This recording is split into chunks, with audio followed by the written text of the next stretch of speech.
Hello friends, നമസ്കാരം. Welcome to Sangeetha's food gallery. നമുക്കിന്ന് പുതിന റൈസ് എങ്ങനെയാണ് ചെയ്യുന്നത് നോക്കാം. ഇത് ചെയ്യാനായിട്ട് 1 കപ്പ് ബാസ്മതി അരിയാണ് ഞാൻ എടുത്തു വെച്ചിരിക്കുന്നത്. ഇതിനെ നന്നായിട്ട് കഴുകിയിട്ട് 20 മിനിറ്റ് വെള്ളത്തിൽ കുതിർത്ത് വെച്ചിട്ട് വെള്ളമെല്ലാം കളഞ്ഞിട്ട് എടുത്തു വെച്ചിരിക്കുന്ന അരിയാണിത്.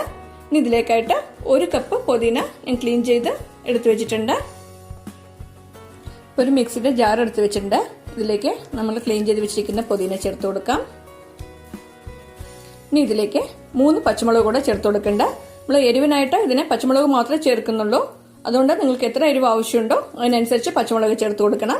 ഇനി ഇതിനെ നല്ല നൈസായിട്ട് അരിച്ചെടുത്തോണ്ട് വരാം. ഒരു കുക്കർ ചൂടാക്കാനായി വെച്ചിട്ടുണ്ട്. ഇതിലേക്ക് 2 ടേബിൾ സ്പൂൺ ഓയിൽ ചേർത്ത് കൊടുക്കുക. നന്നായിട്ടൊന്ന് ചൂടാക്കിയെടുക്കണം.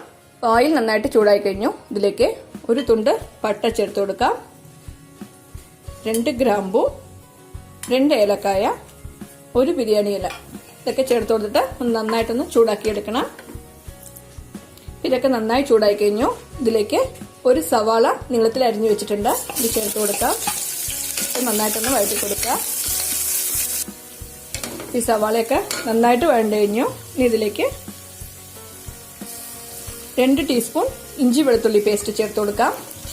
ഇതും കൂടെ ചേർത്തിട്ട് നന്നായിട്ടൊന്ന് വഴറ്റി കൊടുക്കുക. ഇഞ്ചിയും വെളുത്തുള്ളിയും എല്ലാം പച്ചമണം പോകുന്നത് വരെ ഇതൊന്ന് വഴറ്റി കൊടുക്കണം. ഇതൊക്കെ നന്നായിട്ട് വഴറ്റി കഴിഞ്ഞു. ഇനി ഇതിലേക്ക് പുതിനയും പച്ചമുളകും അരച്ചു വെച്ച പേസ്റ്റ് ചേർത്ത് കൊടുക്കാം. നന്നായിട്ട് മിക്സ് ചെയ്യാം. ഇത് കുറച്ചു നേരം നന്നായിട്ടൊന്ന് വഴറ്റി കൊടുക്കണം. ഇത് കുറച്ചു നേരം ഒന്ന് വഴറ്റി കൊടുക്കണം.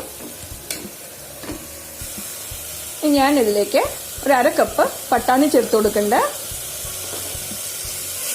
ഇത് നന്നായിട്ടൊന്ന് മിക്സ് ചെയ്ത് കൊടുക്കുക. നിങ്ങൾക്ക് ഇതിൽ എല്ലാ വെജിറ്റബിൾസും വേണമെങ്കിൽ ചേർത്ത് കൊടുക്കാം കേട്ടോ. ക്യാരറ്റ്, ബീൻസ്, ഉരുളക്കിഴങ്ങനെ ഏത് വേണമെങ്കിലും ചേർത്ത് കൊടുക്കാം. ഞാനിപ്പോൾ പട്ടാണി മാത്രമേ ചേർത്ത് കൊടുക്കുന്നുള്ളൂ. ഇത് വെജിറ്റബിൾസ് ഒന്നും ചേർക്കാതെയും ഇത് ചെയ്യാം.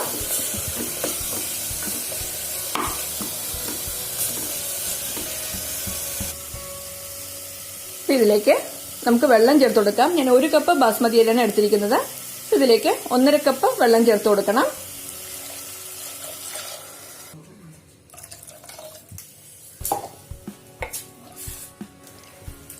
ഇനി നമുക്കിതിലേക്ക് അരി ചേർത്ത് കൊടുക്കാം.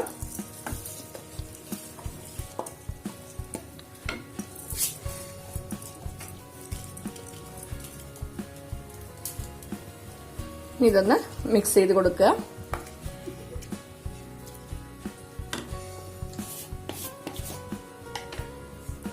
ഇതിലേക്ക് ആവശ്യത്തിന് ഉപ്പ് കൂടെ ചേർത്ത് കൊടുക്കാം.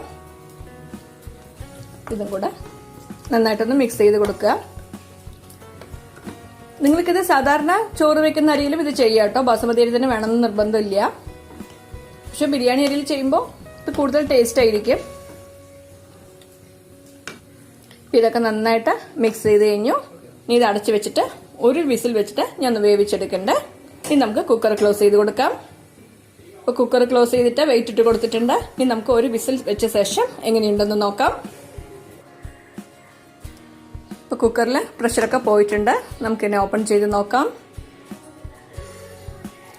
ഇത് ഇളക്കി കൊടുക്കാം.